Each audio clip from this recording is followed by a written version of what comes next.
Queridos, olá, tudo bem? Pois bem, vamos começar então a correção da prova do Enem PPL e Libras de 2017, que são ótimos exercícios para fixarmos alguns conceitos importantes de química, né?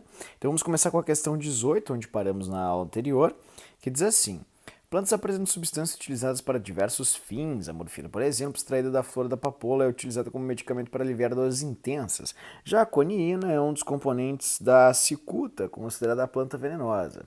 Suas estruturas moleculares estão apresentadas na figura abaixo. O grupo funcional comum entre esses fitoquímicos é a...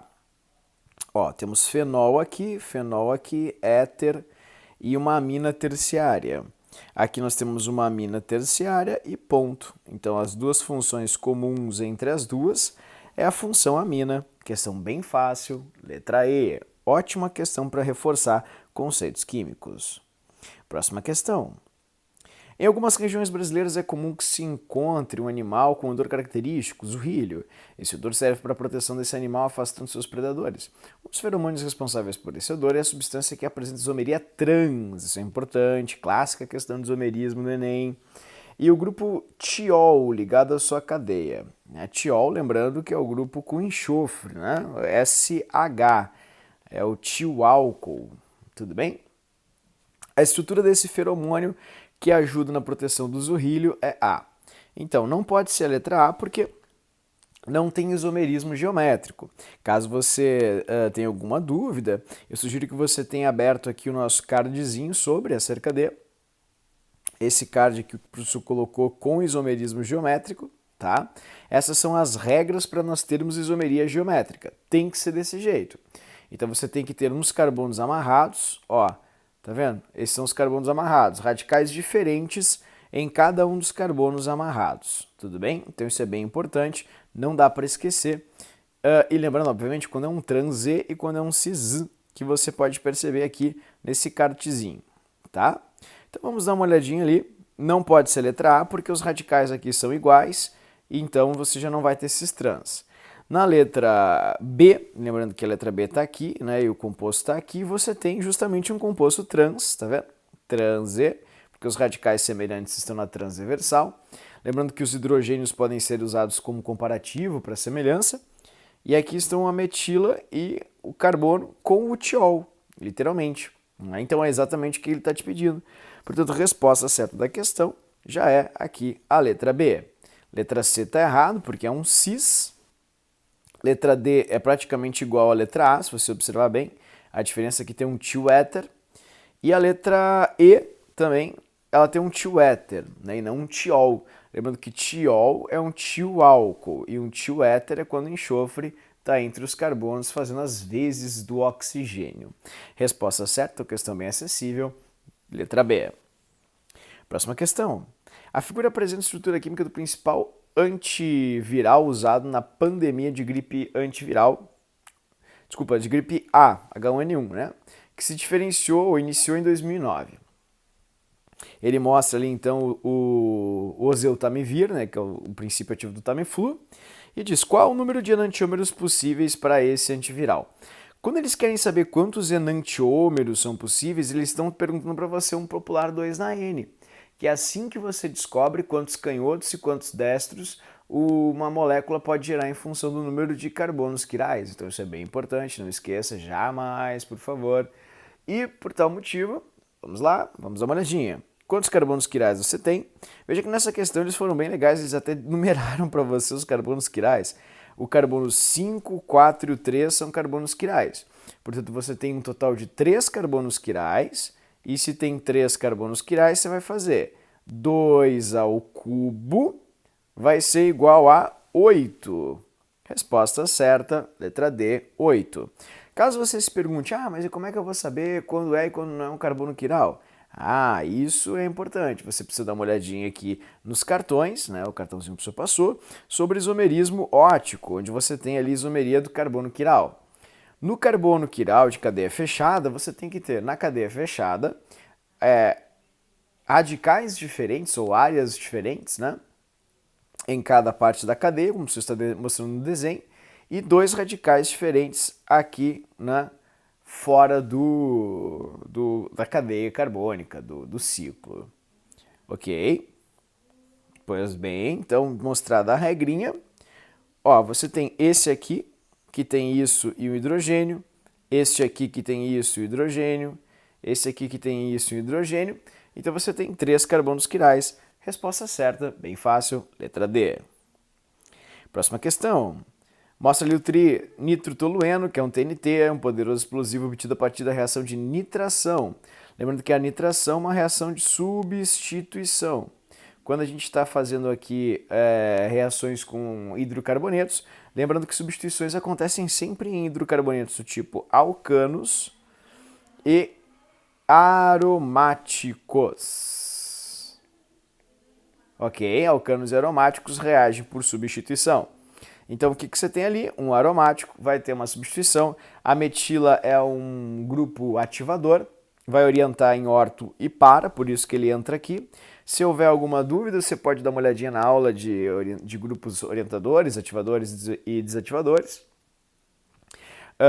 Mas principalmente, pessoal, na parte de reações de substituição, é legal que você dê uma olhadinha ali, que sempre vai trocar o hidrogênio, ele é o átomo substituível, o ácido nítrico é o NO2OH, né, que se você contabilizar vai dar HNO3, desse modo, o eletrófilo é o NO2, o nucleófilo é o OH-, ficando NO2+, OH-, OH- é ótimo.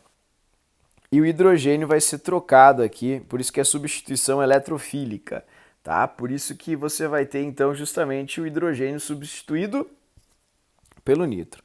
Questão bem fácil, reação de substituição. Caso você tenha alguma dúvida, sugiro que mais uma vez você pegue aqui o nosso cartãozinho, no cartão de reações orgânicas que o professor passou, tá ali ó, substituição, tá vendo? Ó, troca o hidrogênio por um radical sempre que houver.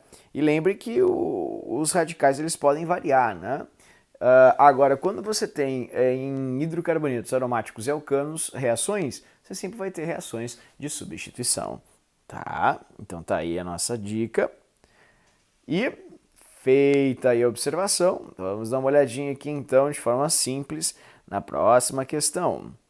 Lembra que queridos, a proposta é fazer o PPL e o Libras, que são dois que estão um pouco fora do circuito tradicional de questões, então é bem provável que muitos de vocês não os tenham feito. E por este motivo, obviamente, a gente vai focar nestes dois Enems e em aula, o professor vai fazer o quê? Vai fazer a prova de 2017, né? Mostrando os conceitos, explicando alguns detalhes importantes e assim por diante. Tá? Então, por isso que eu não vou fazer a 22 e a 23 agora. Na aula faremos em conjunto, trabalharemos bastante os conceitos. Questão 24. A maioria dos alimentos contém substâncias orgânicas que possuem grupos funcionais e ou ligações duplas, muito importante isso, que podem ser alteradas pelo contato com ar atmosférico. Então, quando tem dupla, as duplas podem ser alteradas pelo ar atmosférico, o que resulta na mudança de sabor, aroma e aspecto do alimento, podendo produzir até substâncias tóxicas ao organismo. Esse é o processo de rancificação do alimento. E eles comentam, essas modificações são resultantes de ocorrência de reações de... Bom, pessoal, se você tem ligações duplas e em contato com o ar atmosférico elas sofrem mudanças, é porque o oxigênio do ar atmosférico vai promover uma quebra dessas ligações duplas e oxidações. E você tem aquele cartãozinho lá de reações orgânicas falando da oxidação de alcenos, né? Não é a reação mais importante, mas o professor comentou, olha, o Enem gosta de oxidação de alcenos. Estava na aula de reações orgânicas, a aula de particularmente oxidação de alcenos. Caso você não lembre, está aqui, o professor até fez um quadrinho para você lembrar. Essas são as oxidações. A enérgica, a branda e a ozonólise. E esse quadro, sem sombra de dúvidas, é o quadro resumo de todas as modificações que podem acontecer. Então, quando você tem oxidação de alcenos, né, ligações duplas, como eles mesmos citam, o oxigênio pode entrar na dupla e promover 3 tipos de oxidação. Como é oxigênio, a ozonólise, oxigênio molecular, O2, não vai ocorrer. Agora, a branda ou enérgica podem ocorrer. transformando as ligações duplas ou em dióis ou então em ácidos carboxílicos e até mesmo cetonas. Desse modo, querido, o nome do processo não precisa chegar nesse nível, é só lembrar que se é com oxigênio, que é um oxidante natural, o grande ladrão de elétrons, né? O oxigênio é o grande pegador eletrônico da natureza, né? Obviamente só perde para o flúor, mas flúor não é, sem sombra de dúvidas, abundantemente na forma molecular encontrada na natureza. Na verdade, nem em quantidades pífias, né? Você nem encontra flúor tamanho e instabilidade dele na forma de F2. Então o oxigênio vai promover a oxidação. Resposta certa, letra A. 25. Quando se abre uma garrafa de vinho, recomenda-se que o consumo não demande muito tempo. À medida que os dias ou semanas se passam, o vinho pode se tornar azedo. Outro processo de oxidação, no caso aqui do etanol, que é um álcool primário. Então você tem lá na tabela de oxidação para álcoois primários o AAA e o AC. Álcool primário oxida aldeído, que oxida depois a ácido carboxílico. Pessoal, por favor, não esqueçam dessa, essa é muito importante, é só lembrar de AAA, álcool, aldeído e ácido, ó. Álcool, aldeído e ácido, você não precisa fazer mais nada, só lembrar das funções orgânicas que se sucedem ao passo que o álcool vai sofrendo oxidação. Então, para conservar as propriedades originais do vinho depois de aberto, é recomendado colocar a garrafa ao abrigo de luz e umidade. Na verdade, o que você precisa é evitar o oxigênio, né, pessoal? Porque é ele que vai oxidar o vinho, transformando-o em álcool. Então, esse é o seu grande cuidado. Tem que ter muita atenção para evitar o máximo possível o contato com o oxigênio, tá certo? Então, continuemos ali a leitura, onde você vai ter ali a letra B. Vamos achar ali a letra B. Achei, pronto, perdão. Aquecer a garrafa e guardá-la. Não, se você quer conservar as propriedades originais, você não deve aquecer a garrafa. Verter a garrafa para uma garrafa maior e esterilizada. Olha só, se você verter o vinho para uma garrafa maior, nessa garrafa você vai ter justamente mais oxigênio, né, pessoal? Então, porque ela é maior, então ela tem o espaço dentro da garrafa que vai gerar justamente uma quantidade maior de oxigênio. E desse modo você vai ter também processo oxidativo. Então não é isso que você tem que fazer. Tá, mas o que eu tenho que fazer então? Ó, vamos continuar ali a leitura. Ele diz depois... verter o vinho... Perdão, fechar a garrafa, boa, e envolvê-la em papel alumínio e guardá-la na geladeira. Ótimo. Por quê? Porque se você puser na geladeira, você vai retardar os processos de oxidação por causa da temperatura. Quando a temperatura é alta, você tem reações mais rápidas. Quando a temperatura é baixa, reações mais lentas. E, além disso tudo, você também vai ter, como você guardou na geladeira, fechou a garrafa, você não vai ter mais contato com alumínio. Com alumínio é ótimo, com oxigênio, tá certo? Então é uma boa alternativa. Mas será essa a melhor, a mais plausível, a alternativa mais viável para esse processo como um todo? Eu acho que não, eu acho que tem alguma outra alternativa mais acessível do que esta. E talvez seja a próxima alternativa. Vamos ler a próxima alternativa, que diz o seguinte: transferir o vinho para uma garrafa menor, tá ótimo, e tampá-la e guardá-la na geladeira. Fechou, é isso aí. Por quê? Bom, porque você vai ter o quê? Você vai ter numa garrafa menor, você vai ter mais espaço para o vinho, diminuindo assim a quantidade de oxigênio que o vinho vai ter, certo? E desse modo você também acaba tendo na geladeira menor temperatura, evitando assim a aceleração do processo. Tá? Então essa questão tem como resposta certa letra E, na questão 25. Tudo bem? Bom, próxima questão. Vamos dar uma olhadinha na próxima questão. Mas por que não pode ser o alumínio e tal? Justamente por causa da garrafa, né, pessoal? Porque quando você consumiu vinho, você abriu ela, e ao abrir você deixou o oxigênio entrar. Quando o oxigênio entrou, e você tem um espaço na garrafa, vai continuar oxidando. E o papel alumínio, sinceramente, não é um fator assim essencial. Ele obviamente evitaria a ação da luz, tipo de reações fotoluminescentes. Entretanto, já vai estar na geladeira, você não tem sol na geladeira, né? Então não vai ter uma influência tão grande assim, na verdade, pífia até, sinceramente. Portanto, não vai ser um fator diferencial crucial nesse processo, tá? Logo, a resposta certa, então, teria que ser letra E, questão bem fácil, bem simples, nada de muito complicado. Basta uma leitura um pouquinho mais atenta da própria reação. Vamos para a próxima questão, então. Vamos ver o que a próxima questão nos diz. Próxima questão é uma questão sobre funções orgânicas. Então ele mostra ali os pesquisadores avaliaram a qualidade da água potável distribuída nas cidades brasileiras. Entre as várias substâncias encontradas, destacam-se as apresentadas no esquema. A presença de substâncias pode ser verificada nas análises químicas, como na reação ácido-base mediante a adição de hidróxido de sódio.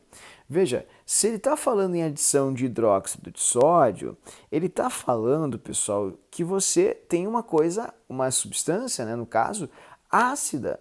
Porque o hidróxido de sódio, obviamente, é uma substância básica. Então, se você está adicionando uma base, significa que você está neutralizando um ácido. Então, você precisa procurar nessas substâncias alguma coisa ácida, que é uma clássica dicotomia que o Enem apresenta. Aí você pensa, tá, mas e quem é ácido ali?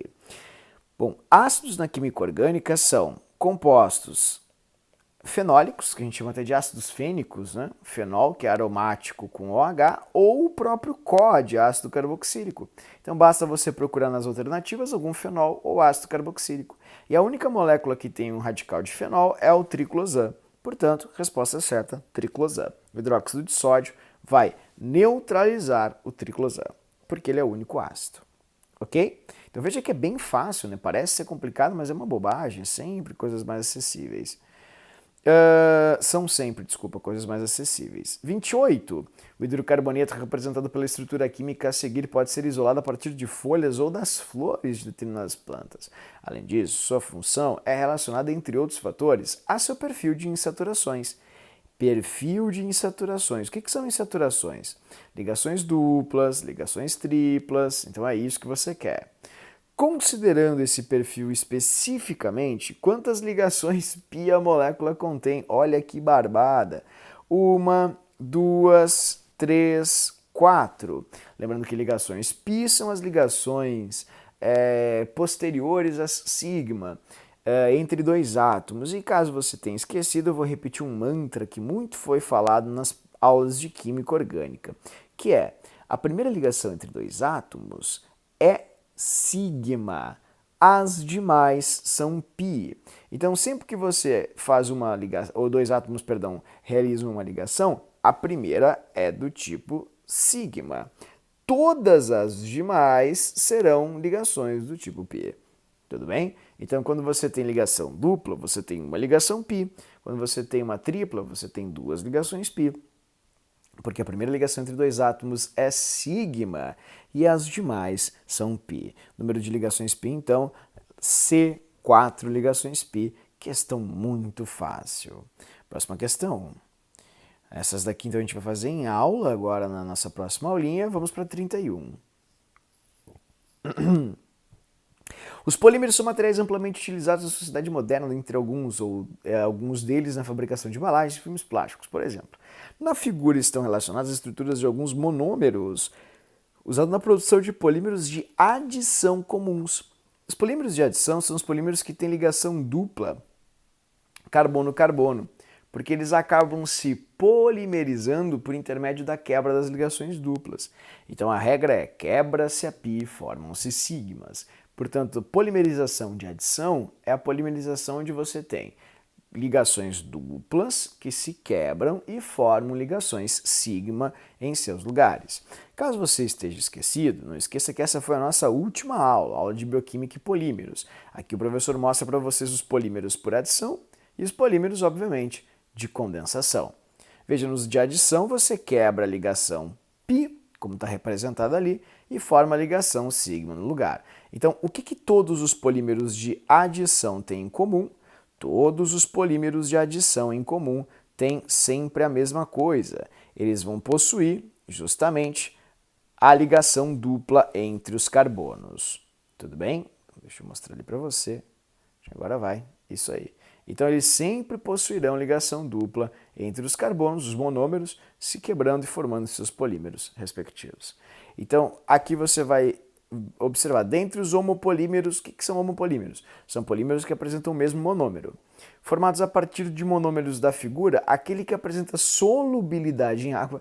Veja, toda essa explicação de polímeros foi totalmente inútil, porque a pergunta não tinha nada a ver com polímero, tinha a ver com solubilidade. E solubilidade, querido, você vê com o Chomsky, que é o CH, apolar, então não vai ter afinidade com água, é hidrofóbico, e o ONXP é bastante polar. Quanto maior for a taxa de ONXP, mais hidrofílico será o composto. Então a resposta certa dessa questão, facilmente você percebe a letra D.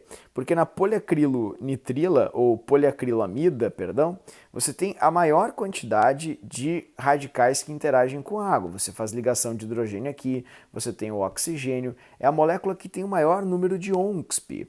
Lembrando que ONXP são os átomos dos elementos. Oxigênio, nitrogênio, halogênios, enxofre ou fósforo. Quanto maior for o número desses elementos presentes nas moléculas orgânicas, maior vai ser a polarização. Questão bem fácil, resposta certa, letra D. Próxima questão. Vamos dar uma olhadinha na próxima questão. Se talvez, vamos ver se não dá aquela travadinha básica, né? Quando a gente mais precisa. Ali, ó, 33, vamos para 33. Na 33 diz assim, a absorção e o transporte das substâncias tóxicas nos sistemas vivos dependem da facilidade que estas se difundem, vamos ver ali, achei, nas membranas das células. Por apresentar propriedades químicas similares, testes laboratoriais empregaram o octan-1-ol como modelo de atividade das membranas. A substância a ser testada adicionada à mistura bifásica do octan-1-ol com água que é agitada e ao final é medido o coeficiente de partição. O que seria o coeficiente de partição segundo eles aqui? Coeficiente de partição, que é isso aqui, é a quantidade ou concentração do octan-1-ol dividido pela concentração da água.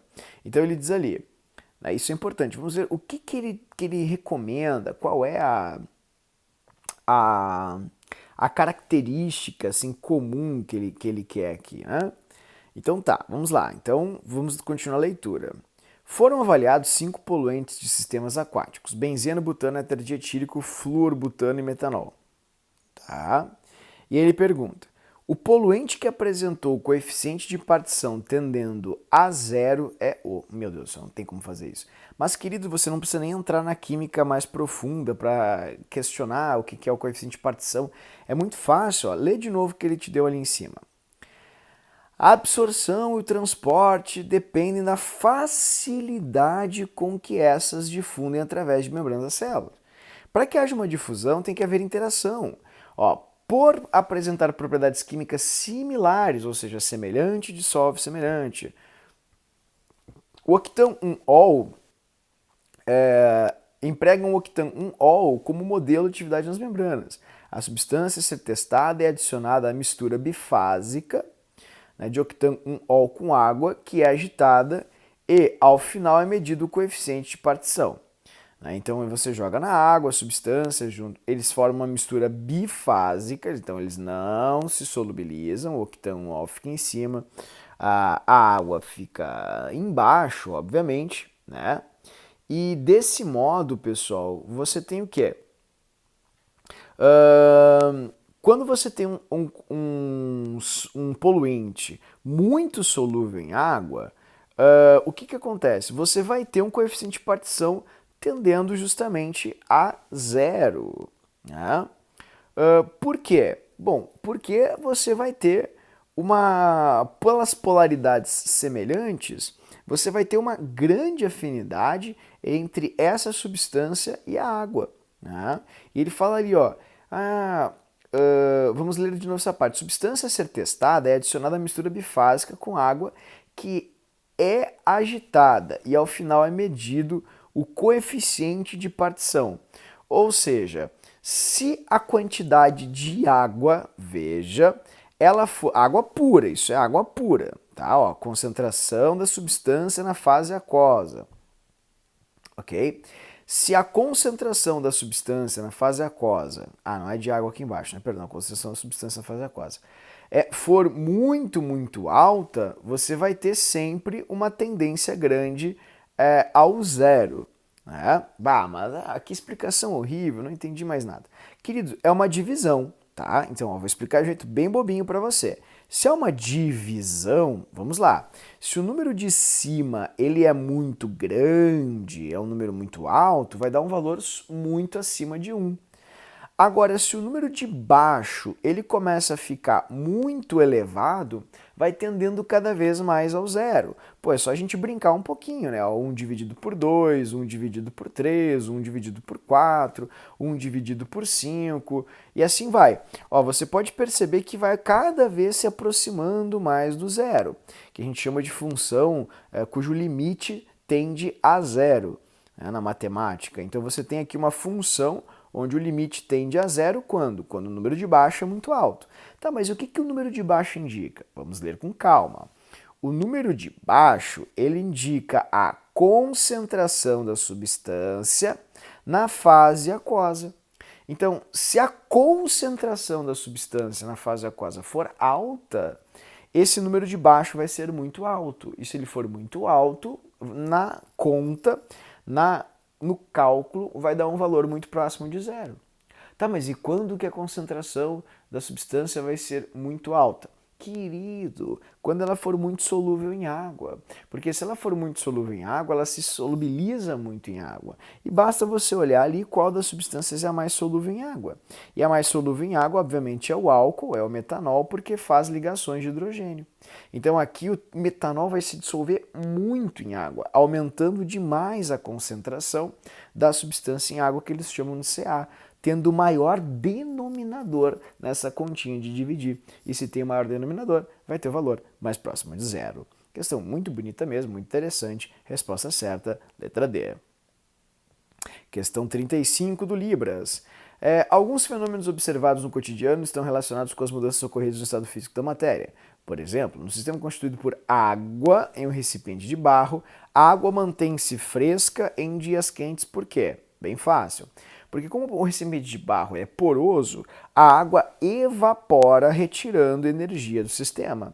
Porque o processo de evaporação, que é a passagem do líquido para o vapor, é um processo endotérmico, de aumento energético. E se é um processo de absorção de energia, há necessidade de subtração de energia dos sistemas. Então, a água absorve calor do próprio recipiente para poder evaporar. É o mesmo processo, queridos, do suor. Quando você sai também molhado, por exemplo, da piscina, do mar ou do banho, que você fica parado, a água começa a evaporar, você sente frio. Por quê? Porque ela evapora e rouba calor do seu corpo, fazendo com que você tenha essa sensação, que é a sensação que se tem quando se perde calor, né? Então tá aí, resposta certa, bem facinha, questão 35, letra C. 36, escassez de água doce é um problema aumentado de salinização da água do mar feita por meio de destilação é uma alternativa. Considerando os componentes da mistura, o princípio desse método é a diferença de pontos de ebulição, né, pessoal? Destilação sempre tem como princípio básico os pontos de ebulição, porque você vai ter duas substâncias e a substância que tiver o menor ponto de ebulição vai embora mais cedo, evapora mais cedo. E a que tiver o maior ponto acaba ficando. Então, destilação tem como fator crucial a diferença dos pontos de ebulição. Outra questão bem facinha aqui na nossa prova. Próxima questão. Questão sobre figura, sequência das etapas e tal da estação de tratamento de água. Essas questões sobre tratamento de água são sempre muito relevantes, muito importantes. Por quê? Porque elas trazem para você questões assim industriais, assim técnicas, que vai de encontro à tecnologia que o Enem sempre emprega no seu próprio, na insígnia, né? No enunciado da prova, é ciência, natureza e suas tecnologias. Então eles precisam mostrar trabalho e trazer, obviamente, para o aluno alguma coisa sobre ou acerca disto, desse conhecimento. Portanto, mostra ali toda etapa da água doce, grelha, oxidação, coagulação e assim por diante, filtração, beleza. E diz assim, qual etapa desse processo tem a densidade das partículas como fator determinante? Pô, muito fácil, né, queridos? Decantação. Por quê? A decantação é o processo que separa, por diferença de densidade, o mais denso do menos denso. Mais denso, quem é mais denso fica embaixo, quem é menos denso fica em cima. É o princípio da água e do barro. O barro desce porque ele é mais denso, a água fica em cima porque é menos densa. Resposta certa, letra C. Próxima questão. Questão 39, que é uma questão que parece ser horrível, porque ela tem muita informação, mas ela é bem bobinha. Diz assim na 39, né? Questão que fala sobre os processos e assim por diante. A bauxita, essa questão é bem importante, tá, pessoal? Porque em função de Brumadinho, que aconteceu em janeiro, eu acho que é bem interessante você cuidar da eletrólise ígnea da bauxita, técnica da qual se extrai, ou a partir da qual se extrai o alumínio, o metal alumínio, né? Então diz assim, a bauxita é composta por 50% de alumina e o mais importante que é o mais importante minério de alumínio. As seguintes etapas são necessárias para a obtenção do alumínio metálico. Dissolução, dissolução é um fenômeno físico, é dissolver. Realizada em solução de NaOH. Ah, tá, mas então quando você dissolve em solução de NaOH, você vai transformar o óxido de alumínio em alguma outra coisa. Vamos ver se ele indica, levando à formação, palavra-chave, de uma outra espécie. Então o primeiro fenômeno é um fenômeno químico, porque alterou a substância. Ele entrou assim e saiu, enfim, um sal misto. Com resfriamento ocorre a precipitação de Al2OH3. Veja, se só resfriou, isso não é um fenômeno, né? Um fenômeno químico. Isso é um fenômeno físico, né? Resfriamento. Entretanto, tá? Entretanto, você fica pensando, tá, mas não formou uma outra substância? Querido, na verdade, essa substância ela já estava no sistema. O que aconteceu? O que aconteceu é que com o resfriamento ela apenas se decompôs, se depôs, sedimentou no fundo, se depositou no fundo, né, ou se alocou no fundo. Então, sempre que eles usam a palavra resfriamento, você não vai falar de uma reação química, e sim precipitação é um processo físico, tá? Aí depois você tem a 3. Quando o AlOH3 é aquecido a 1050, ele se decompõe, aí vem, isso é um processo químico, porque você tinha essa substância e formou outras duas substâncias. Então, quando há mudança de substâncias, tem um processo químico. 1 e 3 químico, 2 físico. Aí ele 2 ou 3 transferido para uma cuba eletrolítica fundido. Fundido é um processo físico, então 4 é físico, tá? Porque fusão é derretimento. 5, através da passagem de corrente elétrica, já acabou, né? Corrente elétrica é químico, porque ela vai promover o quê? Formação de uma outra substância, que é o alumínio reduzido no cátodo. Lembra que cátions vão para o cátodo, não esquece dessa. Então ele pergunta, os processos 1, 3 e 5 são... 1, 3 e 5 são químico, químico, químico. Resposta certa, questão bem facinha, letra E. Só é grande, só assusta, mas faz com calma. Quando que é químico? Nada se perde, tudo se transforma. Então, quando tem transformação, mudança de substâncias, você tem fenômenos químicos. Próxima questão. Questão 40 aqui do Enem PPL 2017, combustíveis de origem fóssil. Aí ele te dá vários combustíveis ali. E ele cita o seguinte... gera um problema ambiental devido à liberação de dióxido de carbono durante o processo de combustão. O quadro apresenta as massas molares e as reações de combustão não balanceadas, isso é importante. Essa é uma questão que você tem que fazer, porque sempre que tem questão de combustão, questão de termoquímica, é fácil. Considerando a combustão completa de 58 gramas de cada um dos combustíveis listados no quadro, a substância que emite mais CO2 é... Tá, então olha só. Considerando a combustão completa de 58 gramas de cada um dos combustíveis listados no quadro. Então, que chato, né? Que chatinho, que você vai ter que pegar 58 e ficar fazendo essa pequena conta de divisão. E veja que não é balanceada, né? Então também você vai ter que fazer o balanceamento. Por exemplo, o número de carbonos, ele vai identificar a quantidade de CO2. Então aqui você vai ter um CO2, dois CO2, dois CO2, 3 CO2 e 4 CO2. E ele está te pedindo, considerando, né, qual é a substância que emite mais CO2 por 58. Então, eles já te deram as massas molares, isso é uma coisa muito boa.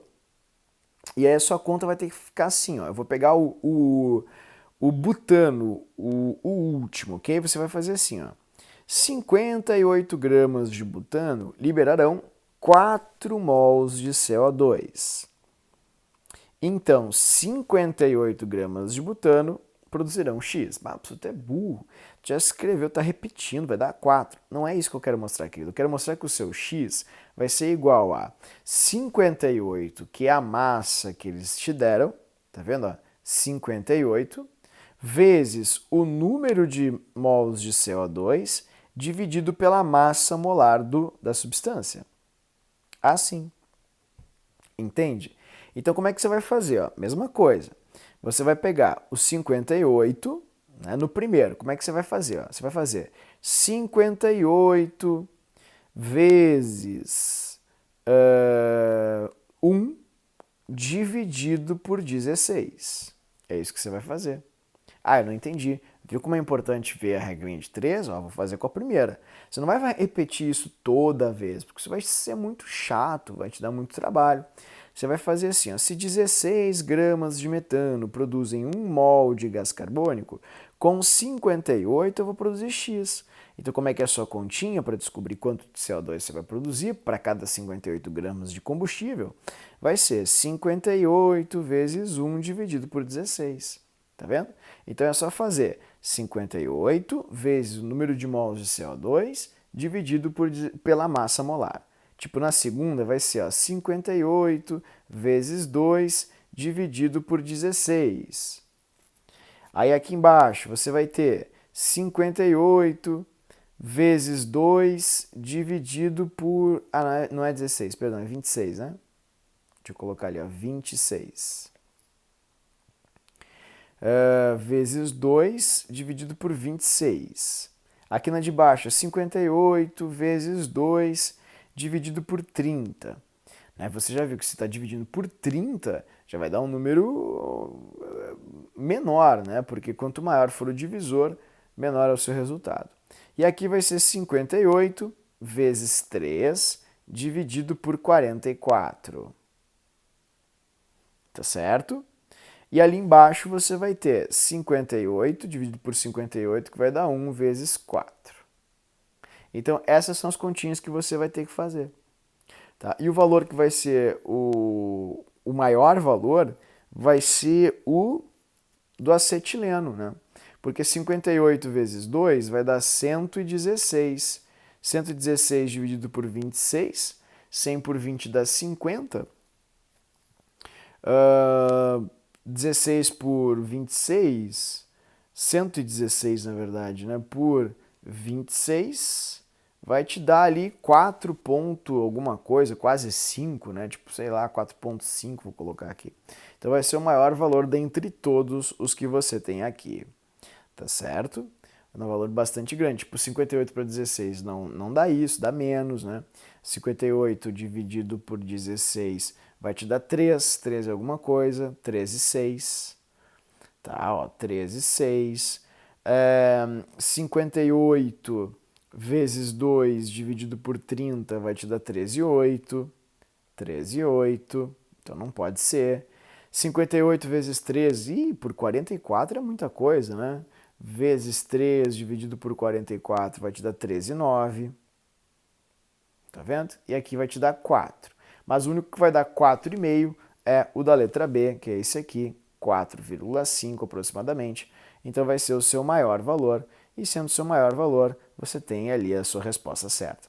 Então eu sempre sugiro que o aluno faça essa questão, porque é uma questão bobinha, você faz o primeiro exemplo e só segue a mesma coisa nos outros. Então resposta certa, letra E, acetileno. Próxima questão. Realizou-se um experimento que utilizou-se o esquema mostrado na figura para medir a condutibilidade elétrica das soluções. Foram montados 5 kits, contendo cada um 3 soluções de mesma concentração, sendo uma de ácido, uma de base e outra de sal.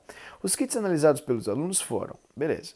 Ele quer saber quais dos kits provocaram o acendimento da lâmpada com brilho mais intenso, as que produzem maior quantidade de íons, ou seja, a de sais mais solúveis e ácidos mais fortes e bases mais fortes. Então basta você marcar aqui quais têm ácidos mais fortes, bases mais fortes e sais solúveis. E a resposta certa vai ser o 4, porque tem um ácido bem forte, uma base bem forte e um sal bem solúvel. Portanto, resposta certa, letra D. Caso você tenha dúvidas quanto a isso, sugiro que você jamais esqueça. Na aula eu sugeri bota de papel, de pano de fundo do seu celular, bota de proteção de tela. Esse quadrinho aqui não pode deixar, você não pode deixar de lado, pessoal, que é esse aqui. Ali tem todos os ácidos fortes importantes, todas as bases fortes para você lembrar, e solúveis e quem não é solúvel, tá? Então, por favor, lembra que isso é tri importante. Próxima questão. Aqui, achei. Muitas indústrias e fábricas lançam ao ar através de suas chaminés poluentes prejudiciais às plantas, animais, enfim. Um desses poluentes reage em contato com o gás oxigênio, então tá, e com a água da atmosfera, conforme mostra a reação. De acordo com essas alterações ambientais, né, decorrente da presença desse poluente, intensifica-se o quê? Pô, se você está fazendo ácido sulfúrico, né, querido, só pode intensificar a acidez da chuva. Formação de chuva ácida, uma questão muito fácil, bem simples, bem bobinha. 43. Grandes quantidades de enxofre. Viu como as questões elas são bem repetitivas, assim? Elas trabalham com a mesma coisa? Grandes quantidades de enxofre são lançadas na atmosfera diariamente, na forma de dióxido de enxofre, como decorrência de atividades industriais de queima de combustíveis fósseis. Em razão da alta concentração desses compostos na atmosfera, regiões com conglomerados urbanos e polos industriais apresentam ocorrência sazonal de chuva ácida, né, querido? Precipitação de chuva ácida. Bem fácil, SO2 está aí, né? Forma como a própria questão de cima mostra. Bom, essa questão aqui, a 44, ela parece um pouquinho chata, mas no fundo ela não é tão complicada. O ferro metálico é obtido em altos fornos, ou no caso, fornos, né, que é o correto, pela mistura de minério e hematita, contendo impurezas, coque, calcário, sendo estes mantidos sobre um fluxo de ar quente que leva à queima do coque, com temperatura no alto forno chegando a próximo de 2000. As etapas que caracterizam o processo em função de temperatura estão mostradas abaixo. Tá. No processo de redução do metal, quem é que é o metal? Ah, esse aqui é o metal. Não. Esse ali é o óxido de ferro. O metal, redução do metal, tá aqui, ó. Porque ele reduz ao metal, tá vendo? Ó, reduziu ao metal. O agente redutor desse processo é justamente quem? Quem é que é o agente redutor? Quem é que faz com que forme-se o metal ferro, ou se forme o metal ferro? Quem faz isso é o monóxido. Então, ele é o responsável por esse processo. Né? Tá ali, ele passa de carbono, vou aumentar aqui para você, ó, carbono mais 2 para carbono mais 4. Então ele oxida. E se ele oxida, ele é o agente redutor. Resposta certa, letra B.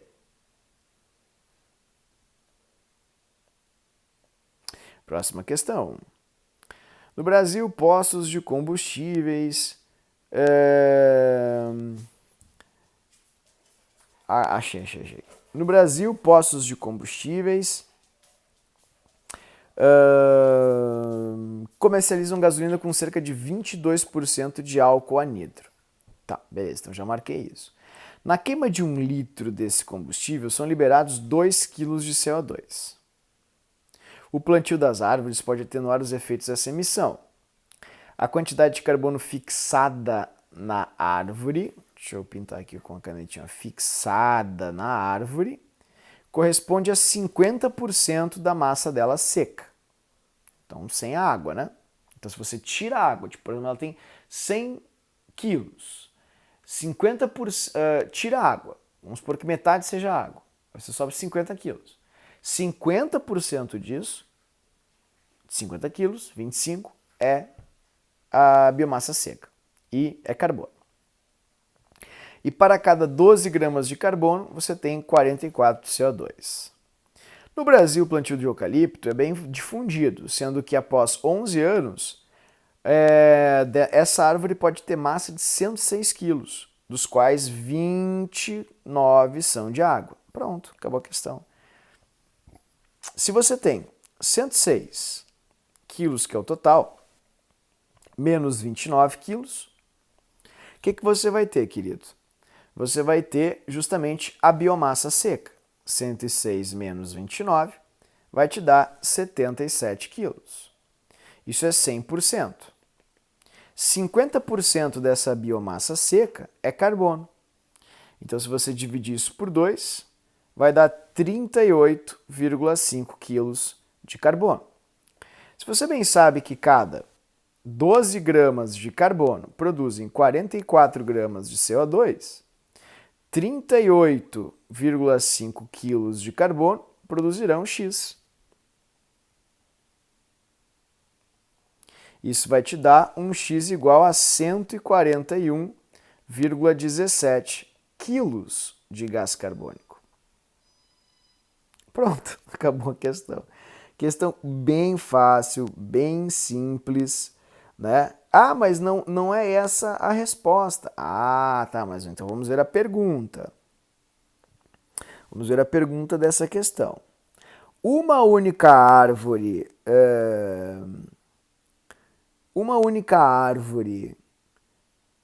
de eucalipto com características descritas é capaz de fixar a quantidade de CO2 liberada na queima de um volume de gasolina. Ah, é porque ele não quer saber quanto de CO2 a árvore vai produzir, né? Ele quer saber, é capaz de fixar a quantidade de CO2 liberada na queima de um volume da gasolina. Então a gente vai ter que olhar o volume da gasolina, cada litro da gasolina produz 2 kg de CO2. Então, se 1 litro de gasolina produz 2 kg de CO2, como você teve na árvore a produção de 141 quilos, tá vendo? Olha que questão bonita, que questão maravilhosa. Você vai ter X litros de gasolina correspondentes a isso. E isso vai ser a metade, né? Pela continha, vai te dar aproximadamente 71. Fechou. Linda questão, né? Então, de novo, o que eu fiz? Primeira coisa eu fiz foi observar a massa seca. 50% dessa massa seca é só carbono. Se 12 gramas de carbono fazem 44 de CO2, o carbono da massa seca faz isso. 141,17 kg de CO2.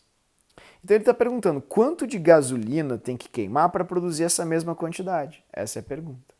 Se cada litro de gasolina produz 2 kg de CO2, então 71 litros produzirão 141 quilos, que é a mesma quantia da árvore. Resposta certa, letra C. Muito bonita a questão. Próxima questão. A ingestão de vitamina C, está ali a massinha molar dela, é recomendada para evitar o escorbuto, além de contribuir para a saúde de dentes, gengivas e auxiliar na absorção de ferro pelo organismo. Uma das formas de ingerir o ácido ascórbico é por meio de comprimidos efervescentes, os quais contêm cerca de 0,06 mol de ácido ascórbico. Outra possibilidade é o suco de laranja, que contém 0,07 gramas de ácido ascórbico a cada 200 ml de suco. Quantos litros de suco de laranja corresponde à quantidade presente em um comprimido efervescente? Que questão bem fácil, bem bacana, ótima para você resolver. Então, como é que você vai fazer? Um comprimido de ácido ascórbico tem 0,06 mol. Quanto que dá isso em gramas? Muito fácil. Se cada 1 mol tem uma massa de 176 gramas, 0,006 mol vai ter uma massa de X. Então você vai pegar ali a massinha, né, fazer essa conta, 0,006 vezes 176 vai te dar 1,056 gramas. Então, cada comprimido tem 1,056 gramas de vitamina C. Certo? Bom, como você tem 0,07 grama no suco para cada 200 ml de suco, para você ter 1,056 gramas, vai ter X. Então, isso vezes 200 ml dividido por 0,07 vai te dar 3 litros de suco. Aproximadamente. Então, você vai ter que tomar aí aproximadamente 3 litros de suco para suprir essa quantidade aí de vitamina C que você tem num comprimido de, enfim, vitamina C efervescente. Ótima questão, maravilhosa, questão que você deve fazer na sua prova. 50. Um pediatra prescreveu um medicamento na forma de suspensão oral para uma criança e pesando 16 quilos. Então você tem 16 quilos de criança. De acordo com o receituário, a posologia seria de 2 gotas por quilo da criança. Então, por quilo de criança, você tem 2 gotas. 2 gotas para cada 1 quilo de criança. Ao adquirir o medicamento em uma farmácia, o responsável pela criança foi informado que o medicamento disponível continha um princípio ativo com concentração diferente daquela prescrita pelo médico, conforme mostrado, né, enfim, no quadro abaixo. Quantas gotas do medicamento adquirido a criança deve ingerir de modo que mantenha a quantidade princípio ativo da receita? Então, o prescrito é isso aqui, ó. Tá? E você tem que ter 2 gotas por quilo.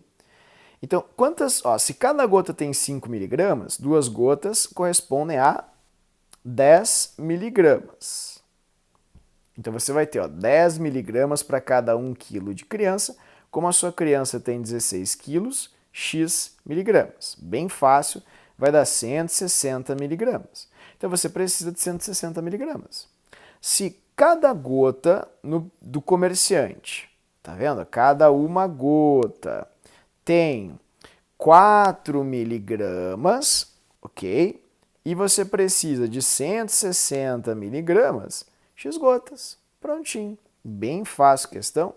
160 dividido por 4, é como se fosse 16 por 4, você vai ter um total de 40 gotas. Bem fácil a questão, super simples, ótima para você reforçar e ter mais segurança na sua prova.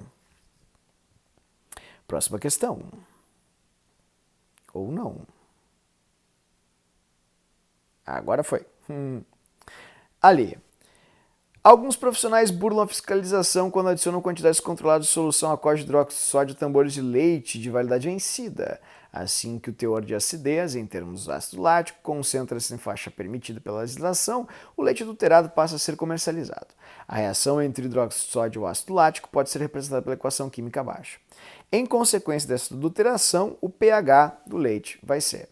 Bom, querido, se você tem ácido, que é um pH baixo, a escalinha de pH 0 a 14, no meio 7. Se ele tem ácido lático, ele tem que ser um pH ácido. Normalmente o pH do leite é em torno de 6. Se você está colocando soda cáustica, você está neutralizando o ácido. E quanto mais soda cáustica você coloca, mais você eleva o pH para 14. Então é uma questão bem fácil, também bem simples, que trabalha justamente com essa ideia de neutralização e assim por diante. Então, se você está adicionando ao seu leite soda cáustica, é evidente que você tem que estar aumentando o pH do leite. Muito fácil a questão, uma barbada, resposta certa, letra A. Próxima questão. O avanço científico e tecnológico da física nuclear permitiu conhecer maiores detalhes decaimento radioativo de núcleos atômicos instáveis desenvolvendo por algumas aplicações de radiação grave penetração no corpo humano. Utilizada, por exemplo, no tratamento de câncer. A aplicação citada no texto é do tratamento de câncer. Bom, pessoal, assim, não pode ser alfa porque é a mais drástica. E ultravioleta é do sol, não pode ser também. Raios X você usa para fazer radiografias. E radiação beta também é super violenta. Então, a radiação que você pode utilizar aqui para acabar com tumores e assim por diante, que é uma onda eletromagnética, só pode ser a radiação do tipo gama, né? Então não é uma questão assim que, meu Deus do céu, coisa ridícula de fácil. Entretanto, também não é uma coisa muito complicada, né? Então, resposta certa, letra C. Questão 59, que é a questão ali que mostra um quadro, um detalhezinho, e fala de algumas substâncias bioquímicas. Vejamos o que essa questão nos traz. Na questão 59, você vai ter no desenho algumas demonstrações, e ele diz assim: qual é o esquema da reação de produção de biocombustível, com base no cultivo de uma cianobactéria, geneticamente modificada com a inserção do gene DGAT? Além da introdução desse gene, os pesquisadores interromperam as vias de síntese de outros compostos orgânicos visando aumentar a eficiência de produção de biocombustível triacilglicerol. Querido, é biocombustível, é gordura, é disso que você está falando, tá? É disso que você quer falar, gordura, tudo bem? Mas veja que nessa gordura aqui, você provavelmente tem ali um cerebrosídeo, um fosfolipídio, um glicolipídio, porque ele fala ali, ó, triaglicerol. Você tem sacarose, glicogênio, vários e vários tipos clássicos de açúcares. Tem oses, tá vendo? São açúcares. Então ele diz assim: considerando as vias apresentadas ou mostradas no processo, uma fonte de matéria-prima desse biocombustível é o ácido graxo produzido a partir da sacarose. Não, uma das fontes desse combustível, que é o triaglicerol, tem que ser justamente açúcares, né? Os açúcares, mas aí você pensa, tá, mas não, só um pouquinho. Se pode ser um açúcar, pode ser um ácido graxo também. Tá, então vamos fazer assim. Vai voltando. Como assim vai voltando? Volta nas flechinhas. Volta. A fonte de obtenção, queridos, de quaisquer um desses compostos apresentados aqui, pode ser o sol, a água, o oxigênio ou o CO2. Porque é a fotossíntese que gera justamente essas substâncias, que geram o biocombustível, né? Então, só marcar alguma alternativa que tenha qualquer um destes compostos. Como não tem o sol, não tem o oxigênio, não tem a água e sim tem o CO2, resposta certa, bem fácil, fotossíntese, gás carbônico. Última questão, questão 60. Com o objetivo, quadro gigante, assustador, calma, de avaliar os impactos ambientais causados pela ocupação urbana e industrial numa região às margens de um rio e adotar medidas para sua despoluição, uma equipe de técnicos analisou alguns parâmetros de uma amostra de água desse rio. O quadro mostra os resultados obtidos em 5 regiões diferentes, desde a nascente até o lugar onde o rio deságua no mar. Beleza. Na tentativa de adotar medidas para despoluir o rio, as autoridades devem concentrar esforços e ampliar o saneamento básico e as estações de tratamento de esgoto, principalmente nas regiões. Bom, pessoal, é só observar em quais das regiões você tem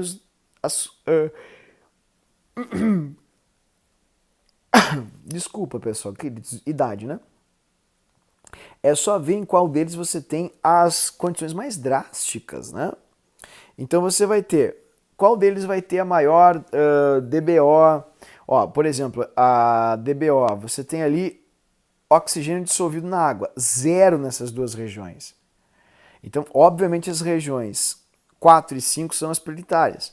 Só que a DBO, que é a quantidade em miligramas por litro de oxigênio necessária, é muito maior na 4 do que na 5. Outra coisa, olha a quantidade de zinco nas duas. Na 4 é muito maior do que na 5, 4 vezes maior. E outra coisa, olha os cloroformes fecais da 4 em relação a 5. Então a que precisa urgentemente de tratamento é a 4, né, pessoal? Lembrando que em comparação às demais, você tem bastante oxigênio, então isso é muito importante. E sem disparados, só pelos cloriformes fecais você já consegue matar a 4, porque ela é, sem dúvida, que precisa de tratamento urgentemente. Pois bem, queridos, corrigindo então PPL e Enem Libras de 2017 com questões maravilhosas, ótimas para reforçar alguns conceitos químicos. E amanhã e sexta-feira nas nossas aulas eu corrigirei então na íntegra, mostrando muita teoria, falando bastante de dicas e algumas referências de conceitos químicos também ao Enem de 2017. Depois é só oração, né, pessoal? É o que a gente pode fazer então para lhe ajudar. Então, espero que eu tenha ajudado. Um grande abraço para você, até a aula e tchau, tchau!